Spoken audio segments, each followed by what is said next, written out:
Sir, ನಾವು ಹೇಗೆ foreign ಕಂಪ್ನಿಗಳಲ್ಲಿ invest ಹೆಂಗೆ ಮಾಡೋದು ಮತ್ತು ಫಾರಿನ್ ಕಂಪ್ನಿಗಳು ಹುಡುಕುವುದು ಹೇಗೆ, ಇದರ ಬಗ್ಗೆ ಸ್ವಲ್ಪ ಹೇಳಿ ಸರ್. ನನಗೆ ಸ್ಟಾಕ್ ಮಾರ್ಕೆಟ್ ಅಲ್ಲಿ ಇಂಟ್ರೆಸ್ಟ್ ಬಂದಿದೆ ನಿಮ್ಮ ವಿಡಿಯೋಯಿಂದ.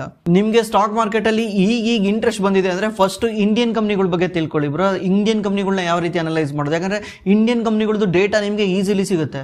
ಎಲ್ಲೋ ಅಮೆರಿಕಾದಲ್ಲಿ ಇರೋ ಕಂಪ್ನಿಗಳದ್ದು ಡೇಟಾ ಹೆಂಗ್ ಸಿಗುತ್ತೆ ನಿಮಗೆ, ಅದು ತುಂಬಾ ಡಿಫಿಕಲ್ಟ್ ಇರುತ್ತೆ ಅನಲೈಸ್ ಮಾಡೋದು. ಬೆಟರ್ ಇಂಡಿಯನ್ ಕಂಪ್ನಿಗಳದ್ದು ಯಾವ್ದನ್ನ ತಗೊಂಡು ಒಂದೇ ಒಂದು ಕಂಪ್ನಿ ತಗೊಳ್ಳಿ, ಯಾವ್ದಾದ್ರು ಎಕ್ಸಾಂಪಲ್ ಯಾವ್ದಾದ್ರು ತಗೊಳ್ಳಿ. ನಾವು ರೀಸೆಂಟ್ಲಿ ಒಂದು ವಿಡಿಯೋ ಮಾಡಿದ್ವಿ ಸುಪ್ರಿಯಾ ಲೈಫ್ ಸೈನ್ಸ್ ಅಂತ, ಅದ್ರದ್ದೇ ತಗೊಳ್ಳಿ. ಅದರದ್ದೇ ಇಲ್ಲ ಈಕ್ವಿಟಾ ಸ್ಮಾಲ್ ಫೈನಾನ್ಸ್ ಬಗ್ಗೆ ಒಂದು ವಿಡಿಯೋ ಮಾಡಿದ್ವಿ, ಅದರದ್ದೇ ತಗೊಳ್ಳಿ. ಈ ಥರ ಯಾವುದಾದ್ರು ಒಂದು ಕಂಪ್ನಿ ತಗೊಂಡ್ಬಿಟ್ಟು ಅದ್ರ ಬಗ್ಗೆ ಡೀಪಾಗಿ ಸ್ಟಡಿ ಮಾಡಿ.